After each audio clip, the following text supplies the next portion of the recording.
Mobile ଧରିକି ପାଠ କରି ଦୟାକରି ସାହାଯ୍ୟ କରିଦେଉଥିବେ ଯତ ଆମର ଯଥାଶୀଘ୍ର ଉପାସନା ପ୍ରକାରରେ ଶେଷ କରିପାରିବା। ଦ୍ୱିତୀୟ ବିବରଣୀ ପୁସ୍ତକ 28 ଅଧ୍ୟାୟ ବିଷୟରେ ଆମେ ଆଲୋଚନା କରିବା ପାଇଁ ମଧ୍ୟ এই 28 অধ্যায় পুস্তক দ্বিতীয় বিবরণ পুস্তক 28 অধ্যায় হচ্ছে এক প্রমুখ অধ্যায় যাহাকি ঈশ্বর এবং ইসরায়েল মধ্যে হেউথিবা চুক্তি সত্তাবলী বিষয় বর্ণনা করে যাহা আজ্ঞাকারী পাই পরমেশ্বরর আশীর্বাদ এবং অবাধ্যতা পাই অভিশাপ গঠিত বর্ণাবলী বিষয় অটে। এହାର ଈଶ୍ୱର ତତ୍ଵ ଯଦି ଆମେ ଦେଖୁ ସମଗ୍ର ବାଇବଲ ମଧ୍ୟରେ ଏହା ଆଉ ବ୍ୟାପୀ ଅଛି। ମନୁଷ୍ୟର ମୁକ୍ତିଦାତା ମସିହଙ୍କ ଆବଶ୍ୟକକୁ ମଧ୍ୟ ଏହା ସୂଚାଇଥାଏ। ତେଣୁ ଏହି 28 ଅଧ୍ୟାୟଟି ଦ କଭେନାଣ୍ଟ contact and structure of the chapter ଏହି 28 ଅଧ୍ୟାୟର ଚୁକ୍ତିନାମା ପ୍ରସଙ୍ଗ ଏବଂ ଗଠନ ବିଷୟ ହେଉଛି ମୋସାଙ୍କର ଚୁକ୍ତିର କାର୍ଯ୍ୟକାରିତା ପ୍ରଣାଳୀ ଭାବରେ ଏହି ଅଧ୍ୟାୟ ପ୍ରକାଶ କରେ। ଯେଉଁ ସମୟରେ ଇସ୍ରାଏଲମାନେ ପ୍ରତିଜ୍ଞା ଦେଶର ଦ୍ୱାରରେ ଛିଡ଼ା ହୋଇଥିଲେ ସେହି ସମୟରେ ମୋସା ଏକ ସ୍ୱଚ୍ଛ ପରିମାଣମୂଳକ ଚୟନ ବା ବାଛିବା ପାଇଁ ସେମାନଙ୍କୁ ଉପସ୍ଥାପନା ଦେଇଥିଲେ। ଅର୍ଥାତ୍ ପରମେଶ୍ୱର ଯେତେବେଳେ ଇସ୍ରାଏଲ ଲୋକମାନେ ମିଶ୍ର ଦେଶରୁ ବାହାରିଲେ ଏବଂ କିଣାନ ଦେଶର ଦ୍ୱାର ପାଖରେ ଆସି ପହଞ୍ଚିଲେ ପ୍ରବେଶ ହେବା ପୂର୍ବରୁ ପରମେଶ୍ୱର ମୋସାଙ୍କ ଦ୍ୱାରା ଏହି ଚୁକ୍ତିନାମା ବର୍ଣ୍ଣନା କରୁଅଛନ୍ତି। ଯଦି ସେମାନେ ଈଶ୍ୱରଙ୍କର ସେହି ସମସ୍ତ ଚୁକ୍ତି ଉପରେ ସେମାନେ ଯଦି ନିର୍ଭର ରଖି ତଦନୁସାରେ ବାଧ୍ୟତା ଜୀବନ କାଟିବେ ତେବେ ସେମାନଙ୍କ ପ୍ରତି ଆଉ ଯେଉଁ ସମସ୍ତ ଅନୁଗ୍ରହ ଏବଂ ଆଶୀର୍ବାଦ ଘୋଷଣା କରାଯାଇଅଛି ତାହା ସେମାନଙ୍କ ପ୍ରତି ଘଟିବ। ଏହି ଯେଉଁ ଚୁକ୍ତି ବିଷୟ ଲେଖାଯାଏ ଇଫ୍ ବା ଯଦି ଏହି ସମୁଦାୟ ଅଧ୍ୟାୟର ଏକ ଆଉ ସପ୍ତମୂଳକ ଶବ୍ଦ ଉପରେ ନିର୍ଭର କରୁଥିବା ବିଷୟ ହେଉଛି ଏହା। ଯଦି ଆପଣ ପଢ଼ିବେ ଏହି ଦ୍ୱିତୀୟ ବିବରଣ 28 ଅଧ୍ୟାୟର 1 ପଦ ଏବଂ 15 ପଦ କେବଳ ପାଠ କରନ୍ତୁ। କେବଳ 1 ପଦ ଏବଂ 15 ପଦ।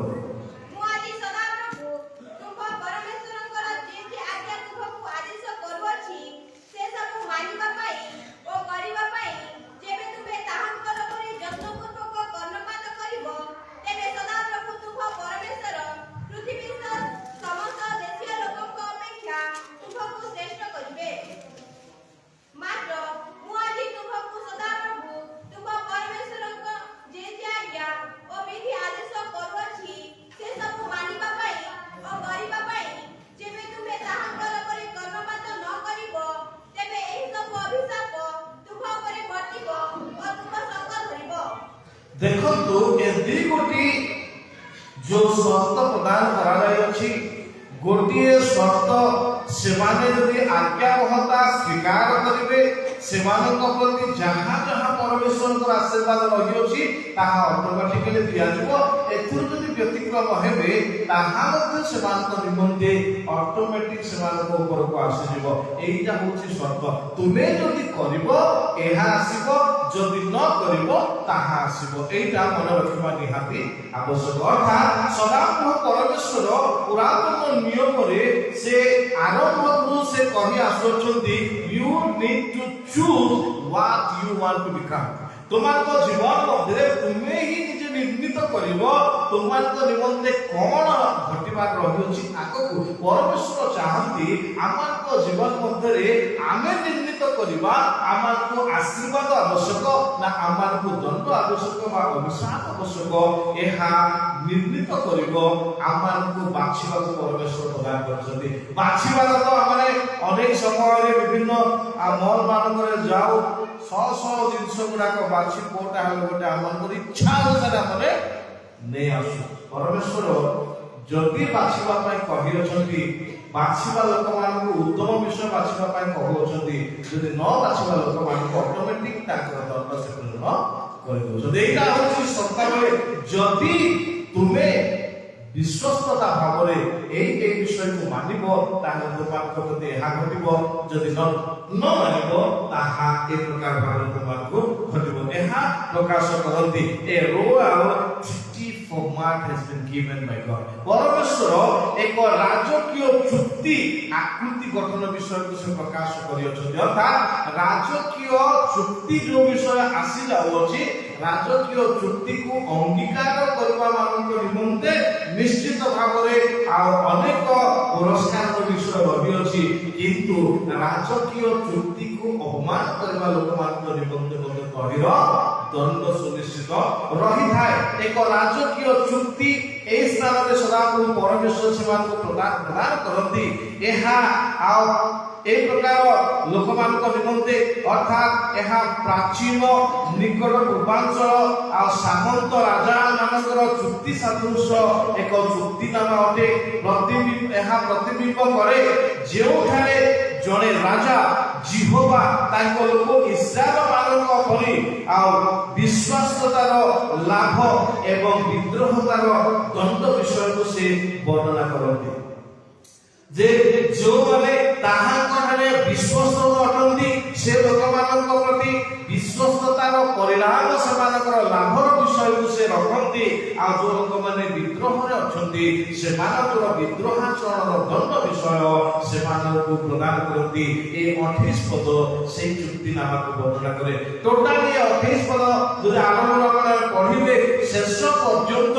परमेश्वर इसमें चुक्ति करि अछंती तुमे एहा करबा को नचे तुमମାନଙ୍କ प्रति एक प्रकार विषय घटिबो एहा वर्णना कराले purpose of the choice has been given आपनको जीवन मध्यरे हमर पसंदर विषय को जो उद्देश्य को हमने पाइबो पाई चाहू से उद्देश्य विषय को हमनको पसंद करबा को कहा जाय अछि इस्राएल लोकମାନଙ୍କ पाई ईश्वर आ एई कथा करबा पाई चाहंती ए जो चुक्तिनामा देवछंती ईश्वर इस्राएल लोकମାନଙ୍କୁ ए चुक्तिनामा देबा पछरे परमेश्वर इस्राएल लोकମାନଙ୍କ माध्यमरे आपणाकू से प्रकाश करबा पाई चाहंती जे परमेश्वर जे आउ सेमानक संगरे अछंती सेमानकर विश्वासता पाई परमेश्वर सेमानक निमंते एक अविश्वसनीय आशीर्वाद सेमानक प्रदान करूछंती आउ एहा से समस्त विषय को सूचाई दिया जाउछि जे परमेश्वर जदि इस्राएल लोकमानक प्रति दया करकारी अटंती सेमानक निमंते प्राचुर्यता प्रदानकारी अटंती आउ से तांकर परिचय को प्रदान करछथि ईश्वर जे आमे जो माने विश्वस्त अटंती आम्भ लोक माने सेमानक निमंते आमे समस्त अनुग्रह आशीर्वाद सेमानकर सब क्षेत्र रे आमे रखिबा पाए आमे अछु जदि सेमाने सेतिर प्रत्यायित होती सेतिर सेमाने वंचित होती ताहले सेमानक पाए मध्य कठोरता प्रदान करबा परमेश्वर आमेको जो माने आमानको त्याग करंती सेमानक ऊपर कठोर अभिशाप प्रदानकारी अटंती अर्थात परमेश्वर सेई गोष्ठी को सेई लोकमाननको आशीर्वाद मध्य करबा पाए क्षमता रखियोछंती जो माननको से आशीर्वाद करबा पाए क्षमता रखियोछंती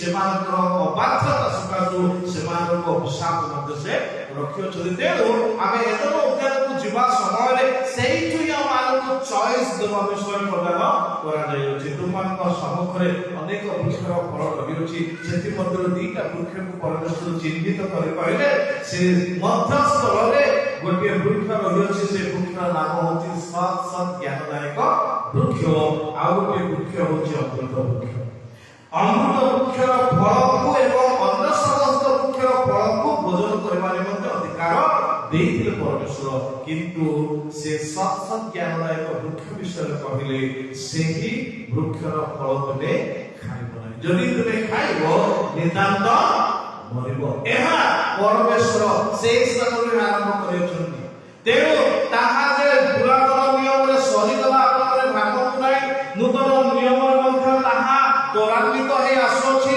तेणु यीशु जगत को आसला परे कहिले तुमମାନଙ୍କ सम्मुखरे दुईटी पथ अछि गोटे होछि संकीर्ण दुर्गम पथ ଆଉ ଗୋଟେ ହେଉଛି ପ୍ରଶସ୍ତ ପଥ। ପ୍ରଶସ୍ତ ପଥ ଦେଖିବା ପାଇଁ ସହଜ, ସୁବିଧା, ଆନନ୍ଦଦାୟକ, କିନ୍ତୁ ଶେଷରେ ମୃତ୍ୟୁ ରହିଅଛି। ସଂକୀର୍ଣ୍ଣ ପଥ, କଠିନ ଦୁର୍ଗମ ପଥ, କିନ୍ତୁ ସେଥିର ଅନୁଗମନକାରୀ ଅଳ୍ପ ଅଛନ୍ତି, କିନ୍ତୁ ସେମାନେ ସୁରକ୍ଷିତ ପାରନ୍ତି। ଅର୍ଥାତ୍ ପରମେଶ୍ୱର ଚଏସ୍ ଦେବା ପରମେଶ୍ୱର ଅଟନ୍ତି। ବାଧ୍ୟ ବାଧକ ପରମେଶ୍ୱର କରନ୍ତି ନାହିଁ, ବରଂ ସେମାନଙ୍କ ନିମନ୍ତେ ସେ ଚଏସ୍ ପ୍ରଦାନ କରନ୍ତି। ସେମାନେ ପସନ୍ଦ କରିବେ ସେମାନଙ୍କୁ କୋଉ ଉଦ୍ଦେଶ୍ୟର ବିଷୟ ସେମାନଙ୍କୁ ପାଇବାକୁ ହେବ। ସେଥିପାଇଁ ପରମେଶ୍ୱର ଚାହାନ୍ତି ଦ ବ୍ଲେସିଂ ଫର ଓବିଡିଏନ୍ସ। ସବୁବେଳେ ପରମେଶ୍ୱର ଆଜ୍ଞାକାରୀ ମାନଙ୍କ ପାଇଁ, ବାଧ୍ୟତା ସ୍ୱୀକାର କରୁଥିବା ଲୋକମାନଙ୍କ ପାଇଁ ବା ଈଶ୍ୱରଙ୍କର ଅଧୀନତା ସ୍ୱୀକାର କରୁଥିବା ଲୋକମାନଙ୍କ ପାଇଁ ସବୁବେଳେ ସେ ଆଶୀର୍ବାଦ ଘୋଷଣା କରି ଆସନ୍ତି। ଈଶ୍ୱରଙ୍କର ଆଜ୍ଞା ପାଳନ କରିବା ଦ୍ୱାରା ଏକ ସମୃଦ୍ଧ ଏବଂ ଈଶ୍ୱରଙ୍କ ସହିତ ସମାନ ଜୀବନ ଯାପନ କରିବାର ସଦୃଶ୍ୟ ଏହା ଅଟେ। କାହିଁକି ପରମେଶ୍ୱର ଡିମାଣ୍ଡ କରନ୍ତି ଆଜ୍ଞାକାରୀ ହେବା ପାଇଁ? ଯେହେତୁ ପ୍ରଭୁ ଯୀଶୁ ଖ୍ରୀଷ୍ଟ ମଧ୍ୟ ମୃତ୍ୟୁ ପର୍ଯ୍ୟନ୍ତ ଆଜ୍ଞାକାରୀ ହେଲେ। ସମସ୍ତ ମାନବ ଜାତି ଯେ ପ୍ରକାର ଈଶ୍ୱରଙ୍କର ଆଜ୍ଞାକାରୀ ହେବେ, ଈଶ୍ୱରଙ୍କର ଅଧୀନତାକୁ ସ୍ୱୀକାର କରିବେ, ଈଶ୍ୱରଙ୍କୁ ସର୍ବ ଉର୍ଦ୍ଧ୍ୱରେ ସ୍ଥାପନ କରିବେ, ଈଶ୍ୱରଙ୍କର ଆଶୀର୍ବାଦର କାରଣ ହେବା ପାଇଁ ପରମେଶ୍ୱର ସେମାନଙ୍କୁ ଚାହୁଁଥିବାରୁ ସେମାନଙ୍କର କାର୍ଯ୍ୟ ମଧ୍ୟରେ ଈଶ୍ୱର ପରାୟଣତା ପରିଲକ୍ଷିତ କରାଇବା ପାଇଁ ଚାହାନ୍ତି। ଯେହେତୁ ଈଶ୍ୱର ଅଦୃଶ୍ୟ ଅଟନ୍ତି, ସେ ତ ଲୋକମାନଙ୍କ ସମ୍ମୁଖକୁ ତାଙ୍କ ଲୋକମାନଙ୍କ କାର୍ଯ୍ୟକ୍ରମ ଦ୍ୱାରା ସେ ପ୍ରକାଶିତ ହେବା ପାଇଁ ଚାହାନ୍ତି। ତେଣୁ ଇସ୍ରାଏଲ ଲୋକମାନଙ୍କୁ ବାଛିଲେ ଏବଂ ସେମାନଙ୍କୁ ଈଶ୍ୱରଙ୍କର ସମସ୍ତ ଆଚରଣ ବିଧି ନିଜ କ୍ୟାରେକ୍ଟର ଦେଖେଇବା ପାଇଁ ସେ କହିଲେ। ଅର୍ଥାତ୍ ସେମାନେ ଈଶ୍ୱରଙ୍କର ଲୋକ, ଈଶ୍ୱରଙ୍କର ପ୍ରଜା, ଈଶ୍ୱରଙ୍କର ସମ୍ପତ୍ତି ଅଟନ୍ତି। ତେଣୁ ସେମାନଙ୍କର ଆଚରଣ ଦ୍ୱାରା ସେ ଈଶ୍ୱର ଆପଣାକୁ ପ୍ରକାଶ କରିବା ପାଇଁ ଚାହୁଁଥିବାରୁ এই ସମସ୍ତ ଆଶୀର୍ବାଦ ସେମାନଙ୍କ ନିମନ୍ତେ ରଖନ୍ତି। ଯଦି ଅନାଜ୍ଞାକାରୀ ହୁଅନ୍ତି, ଯଦି ଅବାଧ୍ୟ ହୁଅନ୍ତି, ତାହେଲେ ସେମାନଙ୍କ ପ୍ରତି ପ୍ରତିଫଳ ପ୍ରଦାନକାରୀ ସେ ଅଟନ୍ତି। ଏହା ସେ ସୂଚାନ୍ତି। ଏହା ତାଙ୍କ ଲୋକ ବୋଲି ପରମେଶ୍ୱର ଭୁଲ କରିଥିବା ଲୋକଙ୍କୁ ସେ ଯେ ଛାଡ଼ିଦେବେ ତାହା କେବେ ନ ହବ। ଗୋଟେ ଟାଇମ୍ ଆମର ପିଲାମାନେ ଯଦି ଭୁଲ କରିଦିଅନ୍ତି, ଆମେ ଭୁଲ ବୋଲି ଜାଣିଲେ ମଧ୍ୟ ତାକୁ ଦଣ୍ଡ ଦେବା ପାଇଁ ଆମେ କେବେ ବି ଇଚ୍ଛା ହେବା ନାହିଁ। ତାକୁ ବୁଲେଇ ବଙ୍କେଇକି ଆଉ ଗୋଟେ ରାସ୍ତା ଆମେ ପ୍ରସ୍ତୁତ କରିଦେବା ନାଇଁ, ଯାହା ବି ହେଲେ ଏଟା ଠିକ ଏକା ବୋଲି ଆମେ କରିବେ। କିନ୍ତୁ ପରମେଶ୍ୱର ସେମିତି କରନ୍ତି ନାହିଁ। ତାର ପ୍ରତ୍ୟକ୍ଷ ପ୍ରମାଣ ପ୍ରଭୁ ଶ୍ରୀକୃଷ୍ଣଙ୍କୁ ସେ କ୍ରୁଶରେ ବଳି ଦେବା ପାଇଁ ଛାଡ଼ିଦେଲେ। ଯେହେତୁ ଏ ମାନବ ସମସ୍ତ ଅପରାଧୀ ଥିବାରୁ ଏ ସମସ୍ତ ମାନବ ମାନଙ୍କର ଅପରାଧର ଦଣ୍ଡ ଯେ ମୃତ୍ୟୁ, ସେଇ ଦଣ୍ଡକୁ ସେ ଦେବା ପାଇଁ ଅନିଚ୍ଛା ପ୍ରକାଶ କରିନାହାନ୍ତି, ଦେବା ପାଇଁ ଚାହିଁଲେ। ତେଣୁ ମନୁଷ୍ୟ ମାନଙ୍କ ଉପରେ ସେ ଦଣ୍ଡ ଦେବା ପରିବର୍ତ୍ତେ ଖ୍ରୀଷ୍ଟଙ୍କ ଉପରେ ସେ ସମସ୍ତ ଦଣ୍ଡ ସେ ପ୍ରଦାନ କଲେ। ଦଣ୍ଡ ଦେବାଟା ଛାଡ଼ି ନାହାନ୍ତି। ସେ କେବଳ ମନୁଷ୍ୟ ସନ୍ତାନ ମାନଙ୍କ ତରଫରେ ଖ୍ରୀଷ୍ଟଙ୍କୁ ସେ ଉତ୍ସର୍ଗ କଲେ। ଅର୍ଥାତ୍ ପରମେଶ୍ୱର ନିତାନ୍ତ ଦଣ୍ଡଦାତା ଅଟନ୍ତି। ସେ ପ୍ରେମକାରୀ ହେଲେ ମଧ୍ୟ ନିତାନ୍ତ ଦଣ୍ଡଦାତା ଅଟନ୍ତି। ତାହା ମାନେ ଏହି ପୁସ୍ତକର ଏ ପର୍ବରେ ବା 28 ଅଧ୍ୟାୟରେ ଆମେ ସମ୍ପୂର୍ଣ୍ଣ ଭାବରେ ଜାଣିପାରୁ ଅଛୁ ଯେ ପରମେଶ୍ୱର ଚାହାନ୍ତି ତାଙ୍କ ଜୀବନ ଶୈଳୀ ଯାହା ଯାହା ତାଙ୍କର କ୍ୟାରେକ୍ଟରରେ ରହିଅଛି ତାଙ୍କ ଲୋକମାନଙ୍କ ଦ୍ୱାରା ଅନ୍ୟମାନଙ୍କ ନିକଟରେ ପ୍ରଚାର ପ୍ରସାରିତ ହେବା ନିହାତି ଆବଶ୍ୟକ ତାହା ଚାହାନ୍ତି। ଯାହା ଭିତରୁ ଗୋଟେ ବିସ୍ତୃତ ପରିସର ଏଥି ମଧ୍ୟରେ ପ୍ରଦାନ କରାଯାଏ। ଯେତେବେଳେ ଆଶୀର୍ବାଦର ଜୀବନ ପରମେଶ୍ୱର ଦେବା ପାଇଁ ଚାହାନ୍ତି, ଏ ଆଶୀର୍ବାଦର ଜୀବନ ମଧ୍ୟରେ ଯଦି ଆପଣମାନେ ପଢ଼ିବେ 28 ଅଧ୍ୟାୟର 3 ପଦ ଯାହା ତାହା ସହର ଏବଂ ଗ୍ରାମାଞ୍ଚଳ ଭିତ୍ତିକ ଆଶୀର୍ବାଦ ସ୍ଥାନ ରଖିଅଛନ୍ତି। ଯେହେତୁ ପ୍ରାୟ 4 ଗୋଟି ଭିତ୍ତିକ ରଖି ପରମେଶ୍ୱର ତାଙ୍କ ଲୋକମାନଙ୍କ ଉପରେ ଆଶୀର୍ବାଦ ବର୍ଣ୍ଣନା କରିଅଛନ୍ତି। ସେଥିମଧ୍ୟରୁ ପ୍ରଥମ ଆଶୀର୍ବାଦ ଭିତ୍ତିକ ବିଷୟ ଯାହାକି ସହର ଏବଂ ଗ୍ରାମାଞ୍ଚଳ, এই ଉଭୟ ମଧ୍ୟରେ ପରମେଶ୍ୱରଙ୍କ ଆଶୀର୍ବାଦ ଅନ୍ତର୍ଭୁକ୍ତ ଅଟେ। 28 ଅଧ୍ୟାୟ 3 ପଦ।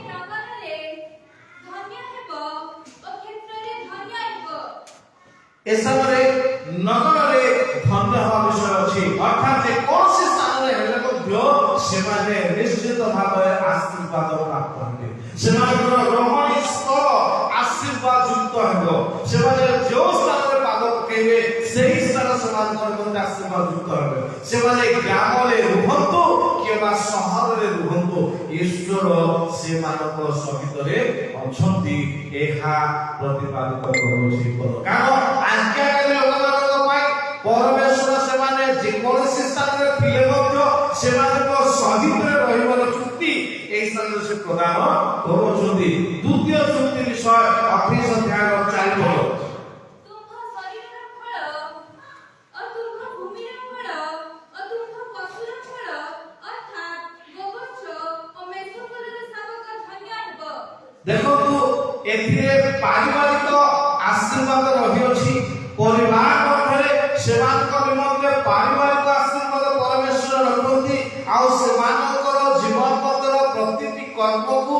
ଉର୍ବରତା ପୂର୍ବକ ତାକୁ ଯେ ପ୍ରକାର ଫଳପ୍ରଦ ହେଇପାରିବ ଏହି ପ୍ରକାର ଭାବରେ ସେ କାର୍ଯ୍ୟ କରନ୍ତି ଅର୍ଥାତ୍ ସେମାନଙ୍କର ଜୀବନ ମଧ୍ୟରେ ଯାହା ସେମାନେ ହସ୍ତଦି କାର୍ଯ୍ୟ କରିବେ ସେଥିରେ ପରମେଶ୍ୱରଙ୍କ ଆଶୀର୍ବାଦ ସୁନିଶ୍ଚିତ ଭାବରେ ରହିବ ତୃତୀୟ ବିଷୟ ପ୍ରକାଶ କରେ ତାର 4 ଓ 5 ପଦରେ ହିଁ ବର୍ଣ୍ଣନା କରାଯାଉଛି ଏବଂ 8 ପଦରେ তুম্ভ শরীরର ফଳ ও তুম্ভ ভূমির ফଳ ও তুম্ভ পশুর ফଳ অর্থাৎ গোবর্ষ ও মেষফলের শাবক ধন্য ହେବ তুম্ভ চাଙ୍ଗୁଡ଼ି ও মজা দଳିତ পাତ୍ର ধন্য ହେବ 8 ସଦାପ୍ରଭୁ ତୁମ୍ଭ ଅମାରରେ ଓ ଯିଏ ଯିଏ କର୍ମରେ ତୁମ୍ଭେ ହସ୍ତ ଦେବ ସେ ସବୁରେ ଆଶୀର୍ବାଦ ପ୍ରାପ୍ତି ଆଜ୍ଞା କରିବେ ପୁଣି ସଦାପ୍ରଭୁ ତୁମ୍ଭ ପରମେଶ୍ୱର ତୁମ୍ଭକୁ ଯେଉଁ ଦେଶ ଦେବେ ତହିଁ ସେ ତୁମ୍ଭକୁ ଆଶୀର୍ବାଦ କରିବେ কৃষি ক্ষেত্রে এবং হস্তকৃত কর্ম ক্ষেত্রে অর্থাৎ অর্থনৈতিক ভাবে বিকশিত হেবা পরমেশ্বর দেবে কেবল জমি যেমানଙ୍କର ଅଛି ସେମାନଙ୍କ ପାଇଁ ହିଁ ଯେ ପରମେଶ୍ୱରଙ୍କର ଆଶୀର୍ବାଦ ରହିବ ତାହା ନୁହଁ ପଶୁ ଫଳ ଯେମାନଙ୍କର ରହିଅଛି ସେମାନଙ୍କ ପାଇଁ ଯେ ଆଶୀର୍ବାଦ ରହିବ କେବଳ ତାହା ନୁହଁ ସମସ୍ତ ପ୍ରକାର ଅର୍ଥନୈତିକ କାର୍ଯ୍ୟ ଗୁଡ଼ାକ ପ୍ରତି ପରମେଶ୍ୱରଙ୍କର ଆଶୀର୍ବାଦ ବିକଶିତ ହେବାର ପ୍ରତିକ୍ରିୟା ସ୍ଥାନରେ ପ୍ରଦାନ କରନ୍ତି ତେଣୁ ସହରରେ ହେଉ ଗ୍ରାମରେ ହେଉ ସେମାନଙ୍କୁ ଆଶୀର୍ବାଦ ଦିଆଯିବ ସେମାନଙ୍କ ପରିବାର ମଧ୍ୟରେ ସେମାନଙ୍କୁ ଆଶୀର୍ବାଦ ଦିଆଯିବ ସେମାନଙ୍କର କାର୍ଯ୍ୟ ମଧ୍ୟରେ ଉର୍ବରତା ଫଳପ୍ରଦ ହେବା ପାଇଁ କାର୍ଯ୍ୟ କରାଯିବ ସେମାନଙ୍କର କୃଷି କ୍ଷେତ୍ରରେ ସେମାନଙ୍କର ଅର୍ଥନୈତିକ କ୍ଷେତ୍ରରେ ସେମାନେ ବିକଶିତ ହେବେ ଏବଂ ଶେଷରେ 6 ଅଧ୍ୟାୟର 7 ପଦ ଟିକେ ପଢ଼ନ୍ତୁ 28 ର 6 7 28 ର 6 7 ଆସିଲା ବେଳେ ଧନ୍ୟ ଓ ଗୃହରୁ ବାହାରେ ଯିବା ବେଳେ ଧନ୍ୟ ହେବ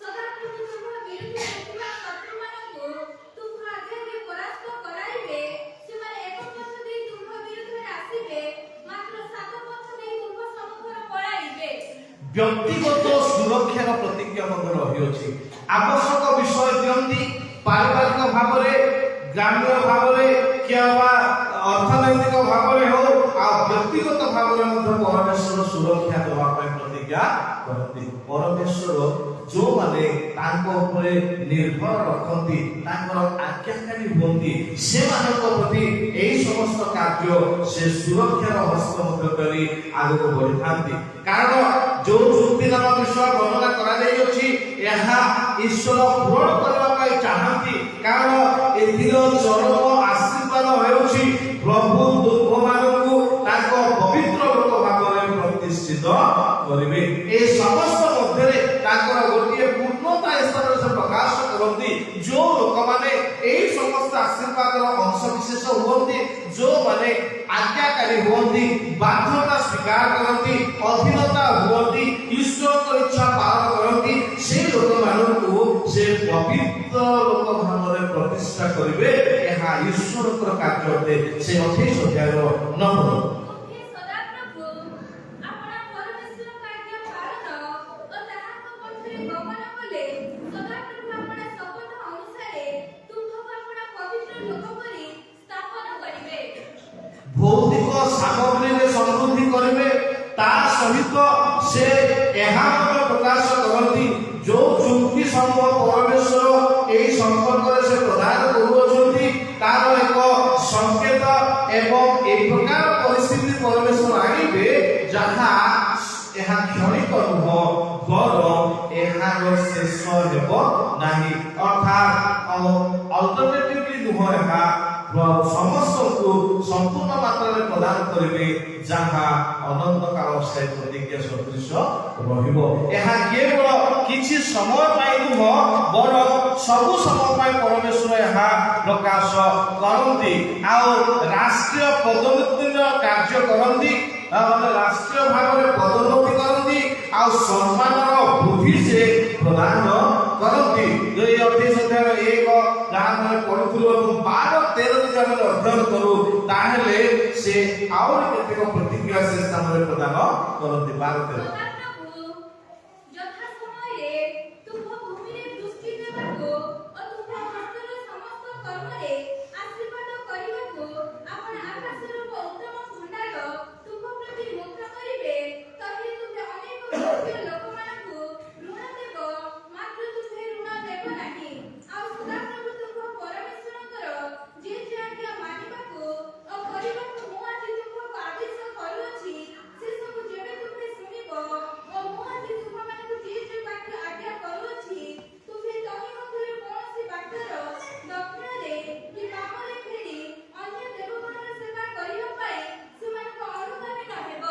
ଈଶ୍ୱରଙ୍କ ଅନୁଗାମୀ ହେବା ପ୍ରତ୍ୟେକଙ୍କ ନିମନ୍ତେ ଆଶୀର୍ବାଦ ସେ ରଖିଅଛନ୍ତି।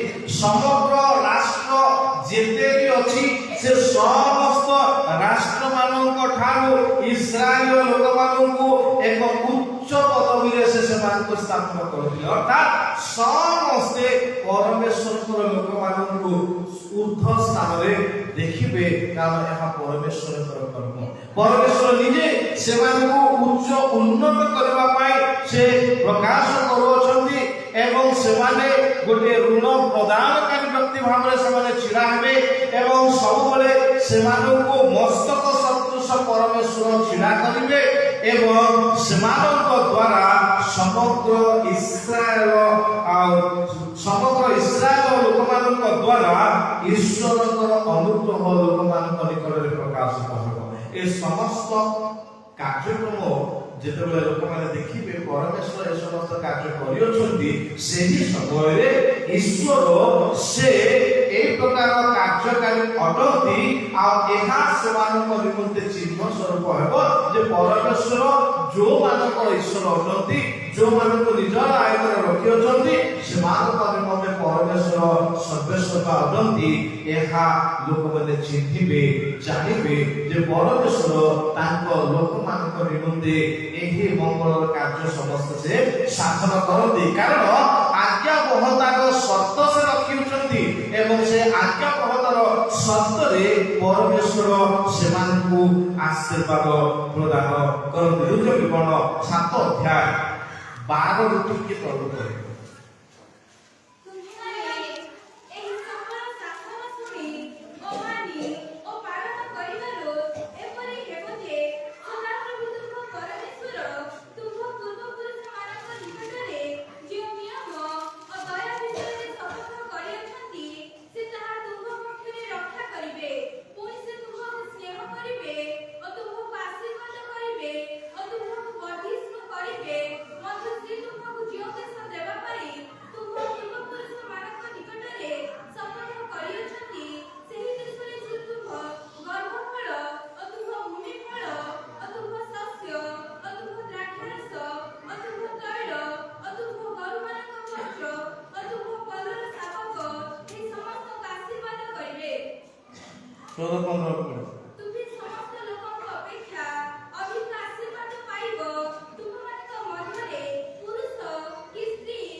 এই সমস্ত বিষয় সদাপ্রভু পরমেশ্বর তাঙ্ক লোকমানଙ୍କୁ এই সমস্ত আশীর্বাদরে সেମାନଙ୍କୁ আশীর্বাদ করিবে এবং সমস্ত প্রকার প্রতিকূল শারীরিক যাহা যাহা भी সেମାନଙ୍କ নিমন্তে সংকটজনক অটে সে সব সেମାନଙ୍କୁ মুক্ত করিবে এবং তাহা সেମାନଙ୍କ শত্রুମାନଙ୍କ উপরে রখিবে। কিন্তু গোটে কন্ডিশন গোটে বিষয় লেখা ଅଛି ଯାହା 16 ପଦର ଶେଷ ଅଂଶରେ ଲେଖା ଅଛି ତୁମ୍ଭେ ସେମାନଙ୍କ ଦେବଗଣକୁ ସେବା କରିବ ନାହିଁ, କାରଣ ତାହା ତୁମର ପାପ ସ୍ୱରୂପ ହେବ।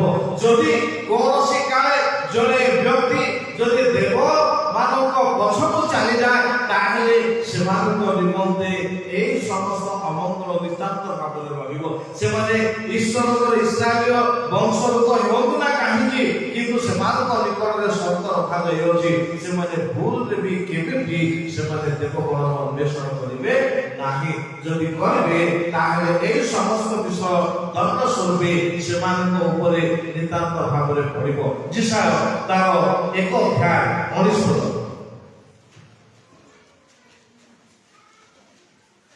ଯେବେ ତୁମ୍ଭେମାନେ ସମ୍ମତ ଓ ଆଜ୍ଞାବହ ହେବ, ତେବେ ଦେଶର ଉତ୍ତମ ଫଳ ଭୋଗ କରିବ। ଦେଶର ଉତ୍ତମ ଫଳ ଭୋଗ କରିବା ପାଇଁ ଆଜ୍ଞାବହତା ହେବା ଜରୁରୀ। ଈଶ୍ୱରଙ୍କ ନିକଟରେ ଆଜ୍ଞାବହତା ସ୍ୱୀକାର କରିବା ଜରୁରୀ। ଛୋଟିଆ ଛୋଟିଆ ବିଷୟ ବହୁତ ଗୁରୁତ୍ୱପୂର୍ଣ୍ଣ ଆପଣମାନଙ୍କ ପାଇଁ, ମୋ ପାଇଁ। ଈଶ୍ୱରଙ୍କ ନିକଟରେ ଛୋଟ ଛୋଟ ବିଷୟ ବହୁତ ଗୁରୁତ୍ୱପୂର୍ଣ୍ଣ ଅଟେ, କାରଣ ବେଶୀ ବଡ଼ ବିଷୟକୁ ଆମେ ଦୃଷ୍ଟିରେ ରଖୁ, କିନ୍ତୁ ପରମେଶ୍ୱର ଛୋଟ ଛୋଟ ବିଷୟକୁ ସେ ଗୁରୁତ୍ୱପୂର୍ଣ୍ଣ ମନେ କରନ୍ତି। ସେଥିପାଇଁ ସେ କହିଲେ ଗୋଟିଏ ବିନ୍ଦୁ ମଧ୍ୟ କେବେ ବି ମାନେ କଣ ସ୍ୱର୍ଗ ଏବଂ ପୃଥିବୀ ଲୋପ ପାଇବ, କିନ୍ତୁ ତାଙ୍କ ବାକ୍ୟର ଗୋଟିଏ ବିନ୍ଦୁ ସୁଦ୍ଧା ଲୋପ ପାଇବ ନାହିଁ। ମାନେ ଗୋଟିଏ ଛୋଟ ସ୍ପଟ ମଧ୍ୟ ପରମେଶ୍ୱରଙ୍କ ଦୃଷ୍ଟିରେ ବହୁତ ଗୁରୁତ୍ୱପୂର୍ଣ୍ଣ। ତେଣୁ ଏଇଟା ସାଧାରଣ ବିଷୟ ବୋଲି ଆମେ କେବେ ମଧ୍ୟ ଗ୍ରହଣ କରିବା ନାହିଁ। ଯେ କି ଅଳ୍ପ ବିଷୟରେ ବିଶ୍ୱସ୍ତ, ସେ ବହୁତ ବିଷୟରେ ମଧ୍ୟ ବିଶ୍ୱସ୍ତ। ମୋର ମନେ ପଡ଼େ, ମୁଁ ଯେତେବେଳେ ଗୋଟେ କଲେଜର ଇନଚାର୍ଜରେ ଥିଲି, ସେ ସମୟରେ ଜଣେ ବାହାର ଦେଶ ଲୋକ ମୋତେ ସେ କଲେଜ ଚଳେଇବାରେ ମୋତେ, ଅବଶ୍ୟ କେରଳର ଲୋକ, ସେ ଆମେରିକାରେ ରୁହନ୍ତି। ସେ ସବୁବେଳେ ମାସିକ ଅର୍ଥ ପ୍ରଦାନ କରନ୍ତି, ଆଉ ସେ ଡିଟେଲ୍ସ ସବୁ ମୋ ପଛରେ ସବୁ ସେ ଜାଣିଥିବେ, ଯେ ମୁଁ କୋଉ ଜିନିଷ ଆଣୁଛି, କେତେ ଟଙ୍କା ତାର ରେଟ୍ ଅଛି, ସେ ଆଗରୁ ମୁଁ କୋଉ ସର୍ଟରୁ ଆଣୁଛି ତାହା ସେ ଜାଣିଥିବେ। କିନ୍ତୁ ମୋତେ ସେ ଚେକ୍ କରୁଥିବେ ଯେ ମୁଁ କେତେ ବିଶ୍ୱସ୍ତ ଅଛି, ମୋର କର୍ମରେ ମୁଁ କେତେ ବିଶ୍ୱସ୍ତ ଅଛି, ସେ ଭିତରେ କିଛି ଏକ୍ସଟ୍ରା ଲିପିବଦ୍ଧ କରୁଛି କି ନାହିଁ ତାହା ସେ ଦେଖୁଥିବେ। କିନ୍ତୁ ଯେତେବେଳେ ସେ ଆସିଲେ, ସମସ୍ତ ଖାତାପତ୍ର ଦେଖିଲା ପରେ ଖୁସି ହେଇଗଲେ ସେ, ଯେହେତୁ ଗୋଟେ ମଧ୍ୟ ଗଡ଼ବଡ଼ ସେ ଭିତରେ ନାହିଁ। ସାଙ୍ଗେ ସାଙ୍ଗେ ପୁରସ୍କାର ସଦୃଶ, ସେତେବେଳକୁ ବୋଧେ 2013-14 ହେଇପାରେ, ସେ ସମୟର କଥା, ମାନେ ପ୍ରାୟ 11 ବର୍ଷ ତଳର କଥା। ସେଟା 10,000 ବୋଲେ କେତେ କି ହେଲା, 10,000 ଟଙ୍କା ପୁରସ୍କାର ଦେଲେ ସମସ୍ତଙ୍କ ସାମ୍ନାରେ। ବେଶୀ ହେଲେ କେତେ ଅର୍ଜି ହେଇଥାନ୍ତା ସେଠି, 100 ଟଙ୍କା କି 150 ଟଙ୍କା, ବେଶୀ ହେଲେ ଏକ୍ସଟ୍ରା ବନେଇ ହେବ ନାଇଁ କି? ଏକ୍ସଟ୍ରା କେତେ ବନେଇ ପାରିବ? 100 କେଜି ଚାଉଳ ବନା ହେବ ନାହିଁ, ମାସିକ ଗୋଟେ ବସ୍ତା ଚାଉଳ ହେବ, ଗୋଟେ ବସ୍ତାର ରେଟ୍ କେତେ ଥିବ, କେତେ ମିଶେଇ ପାରିବ ସେଠି? ସେ 10 ଟଙ୍କା 100 ଟଙ୍କା ପାଇଁ କାହିଁକି ନିଜକୁ ଅପମାନିତ କରିବା ଦରକାର? ସେଥିରେ କିଛି ଲାଭ ବି ନାହିଁ, କ୍ଷତି ବି ନାହିଁ। ତାକୁ ଜଣା ମାଂସ କେତେ କିଲୋ ଆଣିଛୁ, କେତେ କେଜି ତାକୁ ଜଣା ଥିଲା। ତେଣୁ ବିଶ୍ୱସ୍ତତାର ସହିତ କାର୍ଯ୍ୟ କରୁଥିବା ଲୋକମାନଙ୍କ ନିମନ୍ତେ ଉପହାର ସୁନିଶ୍ଚିତ ଭାବରେ ରହିଥାଏ। ତେଣୁ ପରମେଶ୍ୱରଙ୍କ କାର୍ଯ୍ୟକ୍ଷେତ୍ରରେ ଛୋଟ ଛୋଟ ବିଷୟକୁ ଯେ ନଜରଅନ୍ଦାଜ କରିବ, ଈଶ୍ୱରଙ୍କ ଦୃଷ୍ଟିରେ ତାହା ବହୁତ ବଡ଼ ବିଷୟ ବୋଲି ସେ ଗଣନା କରନ୍ତି। ଜଣେ ଯଦି ଛୋଟ ବିଷୟରେ ବିଶ୍ୱସ୍ତ ଅଟେ, ତାହେଲେ ସେ ବହୁତ ବିଷୟରେ ମଧ୍ୟ ବିଶ୍ୱସ୍ତ ହେଇପାରିବେ। ତେଣୁ ସେଥିପାଇଁ ଏ ଯୋଉ ଟୋଣା ଦେବା ସମୟରେ ପରମେଶ୍ୱର ଯୀଶୁଖ୍ରୀଷ୍ଟଙ୍କ ଦୃଷ୍ଟାନ୍ତରେ କହୁଥିଲେ, ତୁମେ ଅଳ୍ପ ବିଷୟରେ ବିଶ୍ୱସ୍ତ ହେଇଥିବାରୁ ଆମେ ତୁମକୁ ବହୁତ ବିଷୟରେ ନିଯୁକ୍ତ କରିବା। ଆମଙ୍କ ଜୀବନ ମଧ୍ୟରେ, ଜୀବନର ସମସ୍ତ କାର୍ଯ୍ୟ ମଧ୍ୟରେ ଯଦି ଆମଙ୍କର ବିଶ୍ୱସ୍ତତା ରହିଅଛି, ଈଶ୍ୱର କେବେ ମଧ୍ୟ ମସ୍ତକ କରିକି ନେବେ, କେବେ ବି ନାଗୁଳ କରିବା ପାଇଁ ଦେବେ ନାହିଁ। ଦ୍ୱିତୀୟ ବିଷୟ ରହିଅଛି, ଈଶ୍ୱରଙ୍କ ଲୋକ ହେବାର ଆଶୀର୍ବାଦ ପରମେଶ୍ୱର ରଖନ୍ତି। ଯଦି ଜଣେ ଈଶ୍ୱରଙ୍କର ଲୋକ ହେଇଅଛି, ତେବେ ଈଶ୍ୱରଙ୍କର ଲୋକ ହେବା ସକାଶେ ପରମେଶ୍ୱର ତାକୁ ଆଶୀର୍ବାଦ ନିତାନ୍ତ ଭାବରେ ରଖିଥାନ୍ତି। ଯାତ୍ରା ପୁସ୍ତକ 19:5-6। ଏବେ ତୁମ୍ଭେମାନେ ଯିବେ ଆମ୍ଭ ରୋଗରେ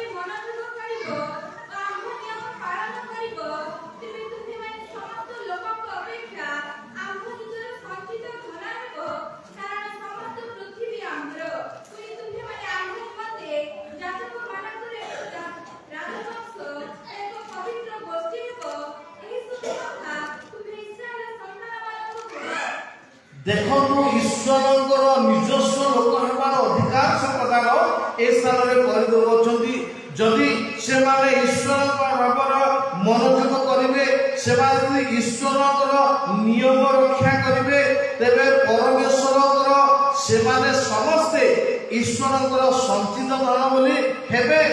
ଆଉ ସମସ୍ତ ପୃଥିବୀ ମଧ୍ୟରେ ସେ ଯେହେତୁ ସମସ୍ତ ସୃଷ୍ଟି ଈଶ୍ୱରଙ୍କର ଅଟେ, ଆଉ ଏ ସମସ୍ତ ମଧ୍ୟରେ ଗୋଟେ ସ୍ୱତନ୍ତ୍ର ପରିଚୟ ପରମେଶ୍ୱର ସେମାନଙ୍କୁ ଦେବେ ଯେ ସେମାନେ ଈଶ୍ୱରଙ୍କର ସଞ୍ଚିତ ଧନ ଅଟନ୍ତି। ଏବଂ ସେମାନଙ୍କ ନିମନ୍ତେ ଗୋଟେ ଆଉ ବଂଶ ବିଷୟ ସେ ସ୍ଥାନରେ ପ୍ରକାଶ କରନ୍ତି। ଗୋଟିଏ ଏ ପ୍ରକାର ରାଜବଂଶ, ଗୋଟିଏ ଏ ପ୍ରକାର ପବିତ୍ର ଗୋଷ୍ଠୀ, ଏହି ସବୁ ବିଷୟ ଇସ୍ରାଏଲ ଲୋକମାନଙ୍କ ନିମନ୍ତେ ପ୍ରତିଜ୍ଞା କରାଯାଇଅଛି ଯେ ପରମେଶ୍ୱର ତାଙ୍କ ପାଇଁ ଈଶ୍ୱରଙ୍କ ନିମନ୍ତେ ଯାଜକ, ଈଶ୍ୱରଙ୍କ ନିମନ୍ତେ ଏକ ରାଜବଂଶ, ଈଶ୍ୱରଙ୍କ ନିମନ୍ତେ ଏକ ପବିତ୍ର ଗୋଷ୍ଠୀ ଭାବରେ ସେମାନଙ୍କୁ ସେ ଚୟନ କରନ୍ତି। ତେଣୁ ଈଶ୍ୱରଙ୍କର ଲୋକ ହେବା ଏତେ ସାଧାରଣ ବିଷୟ ନୁହଁ, ଏହା ଏ ପ୍ରକାର ଏକ ଆଶୀର୍ବାଦର ବିଷୟ ଅଟେ।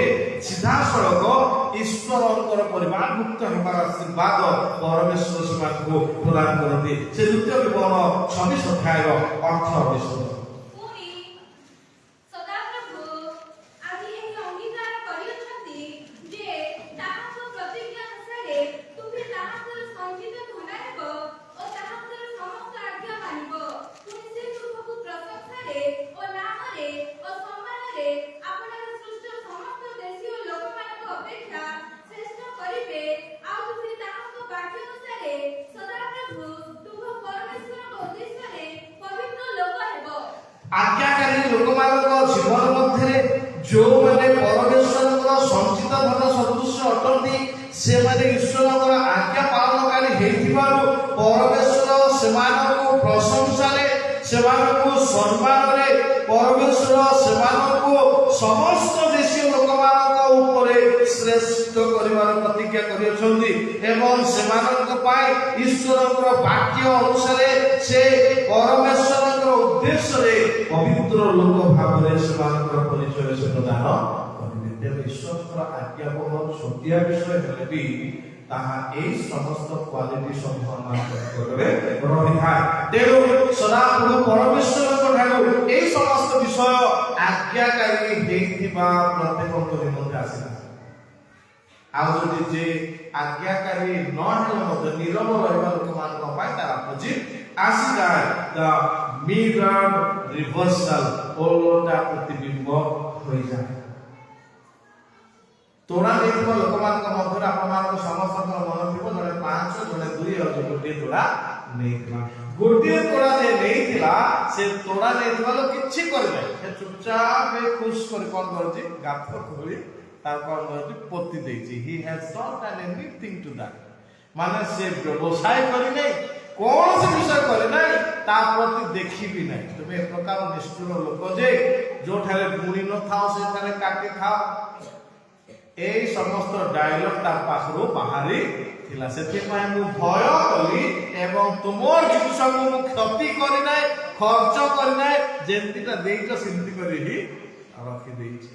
ତାହା କ'ଣ କହିଲେ ପ୍ରଭୁ, କ'ଣ କହିଲେ? ଆଉ ବ୍ୟାଙ୍କରେ ହେଲେ ତ ରଖିଥିଲେ ତାର ସୁଧ ମୁଁ ଟିକେ ପାଇଥାନ୍ତି। ତ এই ସମସ୍ତ କର୍ମ କରୁଛି, ଯାହାର ଅଛି ତାକୁ ଏହା ନେଇ ଦିଆଯାଉ, ଯାହାର ନାହିଁ ତାକୁ ସବୁ କିଛି ନିଆଯାଉ। ମାନେ ଓଲଟା ପ୍ରତିବିମ୍ବ। ସେ କୌଣସି ରିଏକ୍ସନ କରିନଥିଲେ, କିଛି କରିନଥିଲେ, ବିନମ୍ରରେ ରଖିଦେଇଥିଲେ ସେଇଟା। କିନ୍ତୁ ପରମେଶ୍ୱର ତାର ପରିଣାମ ତା ନିମନ୍ତେ ନିତାନ୍ତ ଭାବରେ ସେ ରଖିଥିଲେ। ସେଥିପାଇଁ ତାର ଓଲଟା ପ୍ରତିବିମ୍ବ ଦେଖାଯାଏ। ପ୍ରତ୍ୟେକ ଆଶୀର୍ବାଦର ଏକ ଅନୁରୂପରେ ଅଭିଶାପ ଅଛି। ଆଶୀର୍ବାଦ ଅଛି କିନ୍ତୁ ତାର ଅନୁରୂପରେ ଅଭିଶାପ ମଧ୍ୟ ଅଛି। ପରମେଶ୍ୱର ତାହା ମଧ୍ୟ ନିର୍ଣ୍ଣିତ କରି ରଖିଛନ୍ତି। ଅର୍ଥାତ୍ ଆଶୀର୍ବାଦ ଟୋକେଇ ଭର୍ତ୍ତି ହେଇକି ଅଛି, ତାର ବିପରୀତ ବନାନରେ ରହିଅଛି ଅଭିଶାପ। ଏବଂ ବିଜୟର ଟୋକେଇ ଗୋଟେ ପକ୍ଷରେ ରହିଅଛି, ତାର ଅନ୍ୟ ପାର୍ଶ୍ୱରେ ପରାଜୟର ଟୋକେଇ ମଧ୍ୟ ରହିଅଛି। ଯେକୌଣସି ବିଷୟ ଗୋଟିଏ ତ ପାଇବାଟା ସୁନିଶ୍ଚିତ, ଫିଟିବାର ନାହିଁ। এইটা ହେଲେ ତୁମକୁ ମିଳିବ, ସେଇଟା ହେଲେ ତୁମକୁ ମିଳିବ, ଦିଟା ନ ମିଳିକି କିଛି ରହିବ ନା। either you will receive the blessing, otherwise you are going to receive the curse. ଏ ଦିଟା ଭିତରୁ କୋଉଟା ହେଲେ ଗୋଟେ ମିଳିବ ହିଁ ମିଳିବ। ଆକାଂକ୍ଷା କରାଯାଉ କିମ୍ବା ନିରବ ରହି ଦିଆଯାଉ, ଏ ଦିଟା ସେ ରଖିଛନ୍ତି। ଗୋଟିଏ ସୁନିଶ୍ଚିତ ଆମ ଜୀବନ ମଧ୍ୟରେ ଗ୍ରହଣ କରିବାକୁ ପଡ଼ିବ। there is no other option at all, ଅନ୍ୟ କୌଣସି ପନ୍ଥା ଆଉ ନାହିଁ। ଦିଟା ଭିତରୁ କୋଉଟା ହେଲେ ତାକୁ ମିଳିବାଟା ମିଳିବ। ଯଦି ଅନାଜ୍ଞା ବହ ଅଟ, ତାହେଲେ ଦ୍ୱିତୀୟ ପୁରସ୍କାର ତାର ଅନୁରୂପରେ ଆଉ ଗୋଟେ ଅଛି, ଅର୍ଥାତ୍ ଆଉ ଆଶୀର୍ବାଦର ପରିବର୍ତ୍ତେ ଆଉ ଗୋଟେ ଟୋକେଇ ଭର୍ତ୍ତି ହେଇକି ଅଛି। ଯଦି ଆଶୀର୍ବାଦ ପାଇବା ନିମନ୍ତେ ମୁଁ ପ୍ରୟାସ କରୁଏ, ତାହେଲେ ସେ ଟୋକେଇ ଆଶୀର୍ବାଦର ପରିବର୍ତ୍ତେ ମୋ ଉପରକୁ କିମ୍ବା ଆପଣଙ୍କ ଉପରକୁ ନିଶ୍ଚିତ ଭାବରେ ତାହା ପ୍ରଦାନ କରାଯିବ। ସେଥିପାଇଁ ପ୍ରତିଶୀଳ ଗମ୍ଭୀରତା ଆପଣଙ୍କ ଜୀବନ ମଧ୍ୟରେ ରହିବା ଦରକାର। ଅଭିଶାପ କୃଷି କର୍ମରେ ହେବ, ଆୟରେ ବିଫଳତା ହେବ, ରୋଗାଗ୍ରସ୍ତ ହେବା ପାଇଁ ମଧ୍ୟ ସୁନିଶ୍ଚିତତା ରହିଅଛି। ପରେ ପଢିବେ 28 ଅଧ୍ୟାୟର 16 ରୁ 24 ପର୍ଯ୍ୟନ୍ତ ଯଦି ପଢିବେ, ସେ ସ୍ଥାନରେ ତାର ବିପରୀତ ବିଷୟ ସବୁ ଆସିବ। ଯୋଉଠି ଆଶୀର୍ବାଦ ଆସୁଥିଲା, ଯୋଉଠି ଆଉ ଫଳପ୍ରଦ ହେବାର ବିଷୟ ମାନେ କୁହାଯାଉଥିଲା, ତାର ଏକ୍ସାକ୍ଟ ଅପୋଜିଟ୍ ବିଷୟ ସମୂହ ସିରିଏଲ ଭାବରେ ତାହା ହିଁ ଆସିବ। ତେଣୁ ଆମମାନଙ୍କୁ ଯଦି ଗ୍ରହଣ କରିବାକୁ ହେବ, ଗ୍ରହଣ କରିବାକୁ ହେବ ହିଁ। ସେଥିପାଇଁ ଜୀବନକୁ ମନୋନୀତ କରିବା ପାଇଁ କୁହାଯାଏ। ତୁମଙ୍କ ସମ୍ମୁଖରେ ଜୀବନ ଏବଂ ମରଣ ରଖାଯାଇଅଛି, ତୁମେ ସେଥିରୁ ଜୀବନ ମନୋନୀତ କର ବୋଲି କୁହାଯାଉଛି। ଅର୍ଥାତ୍ you have to choose at least one thing in your life, ମାନେ ସେଥିରୁ ବଞ୍ଚିତ ହେବାର ନାହିଁ। କୋଉଟା ହେଲେ ଗୋଟେ ନେବାକୁ ପଡ଼ିବ ହିଁ ପଡ଼ିବ। ସେଥିପାଇଁ ଖ୍ରୀଷ୍ଟୀୟ ଜୀବନ ବହୁତ ଇମ୍ପୋର୍ଟାଣ୍ଟ। ପ୍ରିୟ ପ୍ରଭୁଙ୍କ ଲୋକମାନେ, ଯେହେତୁ ଆମର ଜୀବନ ମଧ୍ୟରେ ଗୋଟିଏ ଯେମିତି ହେଲେ ମଧ୍ୟ ଆସିବ, ଆଶୀର୍ବାଦ ହେଲେ ଆସିବ, ଅଭିଶାପ ହେଲେ ଆସିବ, ଏଥିରୁ ତ୍ରାହି ଏହା ଈଶ୍ୱରଙ୍କର ପ୍ରତିଜ୍ଞା ମଧ୍ୟରେ ରହିଅଛି। ସେଥିପାଇଁ ଗୋଟେ କଣ୍ଡିସନାଲ ଶବ୍ଦ ସେ କହିଲେ, ଇଫ୍ ବା ଯଦି ତୁମେ ଏହା କରିବ ତାହା ତୁମମାନଙ୍କ ନିମନ୍ତେ ଘଟିବ, ଯଦି ତୁମେ ତାହା କରିବ ଏହା ତୁମମାନଙ୍କ ନିମନ୍ତେ ଘଟିବ ବା ଘଟିବ ହିଁ ଘଟିବ। ହେଇପାରେ ତାହା ଆଶୀର୍ବାଦ, ହେଇପାରେ ତାହା ଅଭିଶାପ। ଏ ଦିଟା ମଧ୍ୟରୁ ଯେକୌଣସି ବିଷୟ ଗୋଟେ ଘଟିବ ହିଁ ଘଟିବ। ପରାଜୟ ଘଟିପାରେ, ଅବରୋଧ ହେଇପାରେ, ବନ୍ଦୀ ହେଇପାରେ, ନିର୍ବାସନ ହେଇପାରେ, ଭୟାବହ ଜୀବନଯାପନ ହେଇପାରେ, ଆଉ ଅବରୋଧ ସମୟରେ ପ୍ରକାର ପରିସ୍ଥିତି ମଧ୍ୟ ଆସିପାରେ।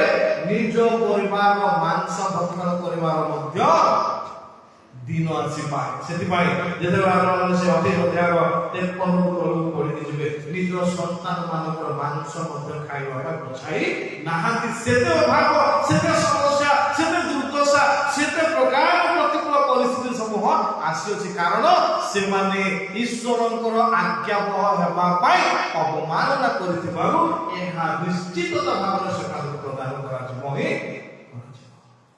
ତେଣୁ ଜୀବନ ମନୋନୀତ କରିବା ଆମର ବହୁତ ଗୁରୁତ୍ୱପୂର୍ଣ୍ଣ ଅଟେ।